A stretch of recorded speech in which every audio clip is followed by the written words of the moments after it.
Hello student, welcome in the world of online study. Today we are going to study the first poem of your chapter, that is The Dust of Snow.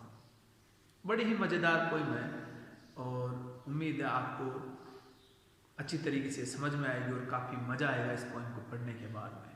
तो let's start. Dust of Snow. As you can see the title, there are two words. The number one is dust and the number two is snow. You all know about snow. Snow आप सभी जानते होंगे. Snow falling या आपने सुना होगा जब बर्फ आसमान से फोम के रूप में गिरती है तो हम उसे स्नो फॉलिंग कहते हैं. And dust are the small particles, जो छोटे छोटे पार्टिकल्स होते हैं उन्हें डस्ट कहते हैं. This poem is composed by Robert Frost. Robert Frost ने ये पोएम कंपोज की थी. आप इसके नाम को याद रखिए क्योंकि सीबीएसई अक्सर ऑब्जेक्टिव टाइप के जो क्वेश्चन पुटअप करती है वहाँ पर वो स्टेंजा देते हैं और स्टेंजा में उनका सबसे फर्स्ट क्वेश्चन ही ये होता है कि identify the poem and tell the name of the poet. तो आप याद रखें इस पोएम के पोइट का नाम रॉबर्ट फ्रॉस्ट है. This is a symbolic poem. Symbolic ये क्या होता है? बिल्कुल आपके माइंड में ये क्वेश्चन आ रहा होगा और ये बिल्कुल जायज़ है आपके माइंड में इस प्रकार के क्वेश्चन आना.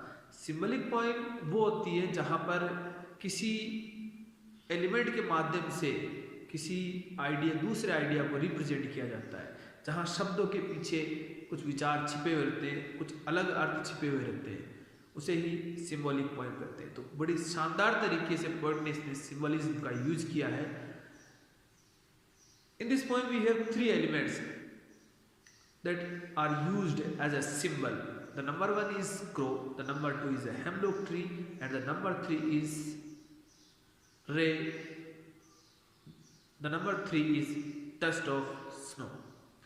Crow, जैसे ही आप इसका नाम सुनेंगे तो आपके माइंड में ये आएगा कि पोइट ने क्रो जैसे अगली एलिमेंट का क्यों यूज किया, जबकि उसके पास बहुत सारे सुंदर सुंदर पक्षियों के नाम थे, वो किसी का भी यूज कर सकता था. और आप एक चीज़ माइंड में रखिए, पोइट कोई भी चीज़ का जो यूज करता है पोइम में तो उसके पीछे कोई बहुत बड़ा रीज़न होता है. Here the poet use crow to indicate the unpleasant part of our life. The second element is a hemlock tree, that is a poisonous tree. और ये जो पॉइजनस ट्री है यहाँ पर लाइफ के डिफिकल्ट पार्ट्स को, सफरिंग्स को उसको इंडिकेट करता है. And the third element is dust of snow, that indicates ray of hope in our life. जीवन में उम्मीद की जो किरण होती है उसे इंडिकेट करने के लिए का काम डस्ट ऑफ स्नो कर रही है. Now let's talk about the theme of this poem. What is the theme? Theme क्या है? The healing power of the nature is the theme of this poem.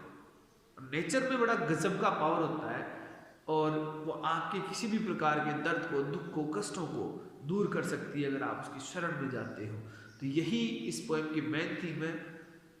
And another theme is found in this poem that sometimes some simple incident have a large significance in our life.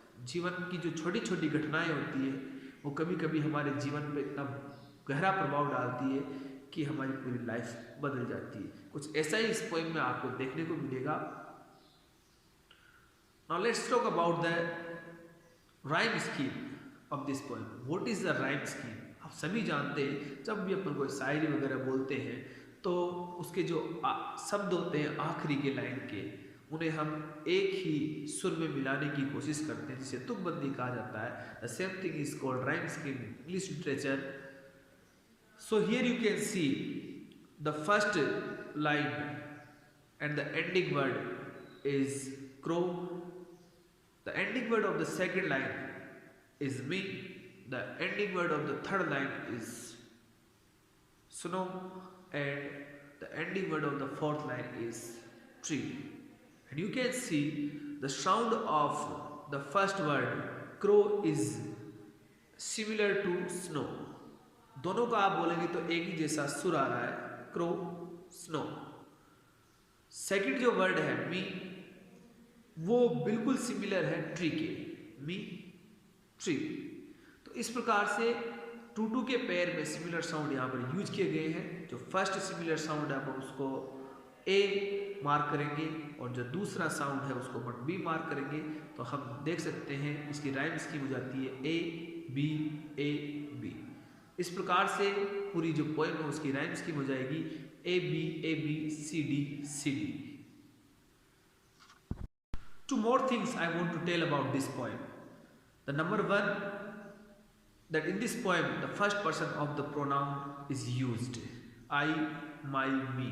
ये pronouns इसमें use किए गए हैं. It means someone is narrating something. Narrative style में लिखी गई है. And the speaker is here the poet himself, Robert Frost. Yes, जब आपको स्टेंजा देकर CBSE क्वेश्चन पुट अप करता है तो वो पूछता है whom does I refer to. तो वहाँ पर आपको ध्यान रखना है इस पोएम में आई, मी और माई जो वर्ड्स आए हैं वो पोइट रॉबर्ट फ्रॉस्ट के लिए यूज किए गए हैं। Second thing I want to tell you that this poem is written in the past tense. Past tense में लिखी गई है। तो पास्ट टेंस में क्यों लिखी गई है? क्योंकि यहाँ पर पोइट अपने जीवन की किसी घटना का वर्णन कर रहा है, डिस्क्राइब कर रहा है, तो इसको पास्ट टेंस में लिखा गया है। Now let's recite the poem. The way crows swoop down on me, the dust of snow from a hemlock tree, has given my heart a change of mood, and saved some part of the day I had rued. Let's once again recite. The way crows swoop down on me, the dust of snow from a hemlock tree, has given my heart a change of mood, and saved some part of the day I had rued. 8 line की ये poem है, 2 stanza में ये divide है। Now let's get started for the explanation.